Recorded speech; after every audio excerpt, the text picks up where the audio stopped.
नहीं नहीं उस्ताद साडी मां वा कौन? मैं मां समझदा मेरा बाप आ। चल लड़ाना ही। उस्ताद जी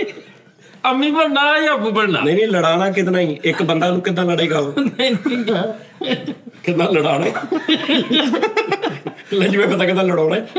ਹਾਂ ਤੇ ਉਹਦੀ ਮੈਂ ਹੀ ਮਾਂ ਵਾਂ ਤੇਰਾ ਮੈਂ ਹੀ ਪਿਓ ਆ ਤੇ ਤੁਸੀਂ ਮਾਂ ਪਿਓ ਨੂੰ ਲੜਾਓਗੇ ਕਿੱਦਾਂ ਨਹੀਂ ਉਸਾਈ ਗੱਲ ਸਿੱਧੀ ਸਾਫ਼ ਕਰ ਮੇਰੇ ਪਿਓ ਆ ਕਹੇਗਾ ਮੈਂ ਇਹਦੀ ਮਾਂ ਨੂੰ ਕਹੂੰਗਾ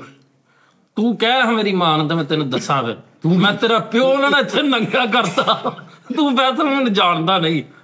ਮੈਨੂੰ ਤੇਰੀ ਮਾਂ ਦੀਆਂ ਵੀ ਕਰਤੂਤਾਂ ਦਾ ਪਤਾ ਉਸਤਾਦ ਜੀ ਪਰੇਸ਼ਾਨ अपने प्यो का पता कर मैं तेन कह दिता ही ਤੂੰ ਮਰੇ ਆਪਣੀ ਮਾਂ ਤੇ ਕੰਟਰੋਲ ਕਰ मेरे को नहीं होता